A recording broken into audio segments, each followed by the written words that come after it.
Does Brazilian Jiu-Jitsu help you in a pursuit of wrestling? So I've been thinking about this topic a lot, and it's often the case that your best Brazilian Jiu-Jitsu athletes oftentimes have a foundation in wrestling. Like they began with wrestling in high school, say, and then transitioned to Jiu-Jitsu. This can lead them to be very dominant when it comes to scrambles and when it comes to maintaining positions in Brazilian Jiu-Jitsu. But would the opposite hold the case? So if I started in Brazilian Jiu-Jitsu, would that lead me to becoming a better wrestler? My first thought about this, being that it doesn't, is that it's a comparison of the pace between the two sports. So with Brazilian Jiu-Jitsu, it can be at a much slower pace. And the real contest is about kind of conserving energy and defeating someone using the least amount of work. In wrestling, the pace is oftentimes very, very arduous, in that we're really trying to go at this person to score as many points as we can and to take them out just as quickly as possible. But we're using a lot of energy to do so. This is especially the case because in wrestling, it's more of a stand-up art than jiu-jitsu. Another reason is that the times when is wrestling are different. So in wrestling, you have the shorter period matches. You have the shorter period rounds, actually. And then in Jiu-Jitsu, you have a very long match. But in some rule sets, it'll be about 6 minutes. And you'll have this whole period to work. But in wrestling, it's broken up into rounds. And in these rounds, you can afford to go harder because you get a break in between. So that can give you time to set a higher pace. Another thing in wrestling is that stalling tactics can be severely penalized. And in Jiu-Jitsu, this isn't, it can be penalized, but what is a stall is more up to debate. And in some positions, like some sort of stagnation is expected, but in wrestling, like they'll really get to you if you're not putting up if you're not putting up your side of the match, and if it's at all seen as you being too defensive, then you're going to get some kind of warning from the ref or some kind of point reduction from the ref. So that's not seen as much in Jiu-Jitsu. The ref isn't as much of a force in the sport of Jiu-Jitsu as they are in the sport of wrestling. Now my second point is about the turtle position. Both wrestling and Brazilian Jiu-Jitsu have a turtle position, but it's used in different ways. So in Jiu-Jitsu, when I see a turtle position, when someone's turtled up, that gives me an ability to take their back. And your back control is worth your 4 points, which can be devastating for an opponent to experience because then they're very much so behind. In wrestling, though, this back position, the back mount position, doesn't really exist.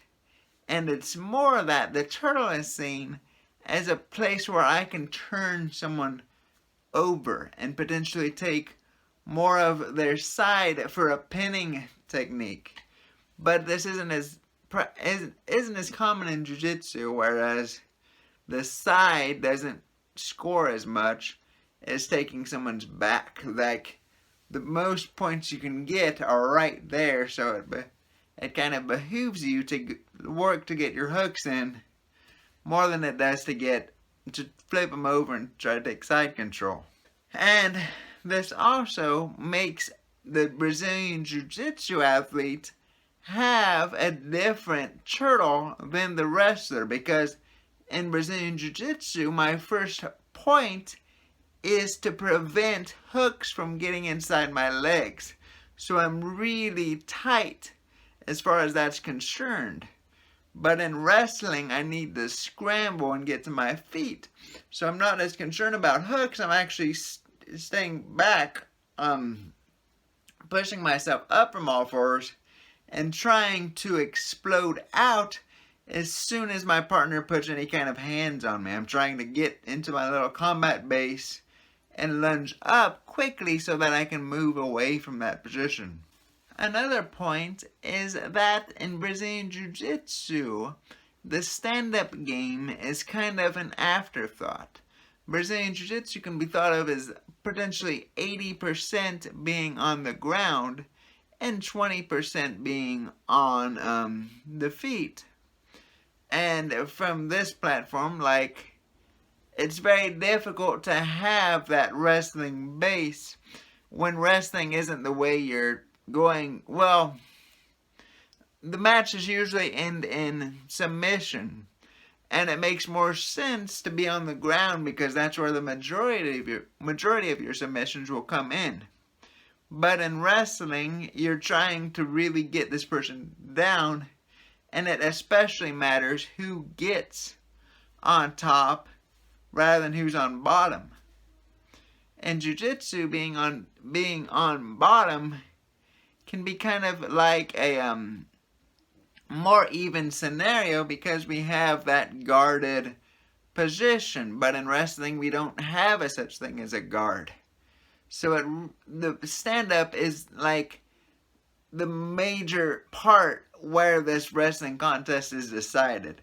But in Jiu-Jitsu, the major part of where this contest will be decided will be mainly the ground. It might matter who gets the first points, but that's usually not where the match finishes, is on the feet. It usually gets to the ground, and then the person on bottom actually has opportunities to win. In wrestling, they do too, but it's seen as like being kind of genius if the person on bottom can sweep the person on top and get into that pinning position. It's more commonly seen that the person on top can just find that finish, or the person on bottom can get back up to their feet and then make a contest out of it. But these have been my thoughts on starting with Brazilian Jiu-Jitsu and then transitioning to wrestling, and why I believe that's a very much so harder alternative to wrestling first and then getting into Brazilian Jiu-Jitsu. I feel that if you're wrestling first, again, you are kind of setting yourself up for potential success in Jiu-Jitsu. But in Jiu-Jitsu and transitioning into wrestling, you're going to have a lot more things that you'll have to fix trying to make that venture successful. Again, it's in regards to turtle, in regards to having no guard. You're going to have to develop a whole lot of different habits to work from Jiu-Jitsu in order to make wrestling successful. But thank you so much for watching, and I hope you've liked this video and consider subscribing. See ya.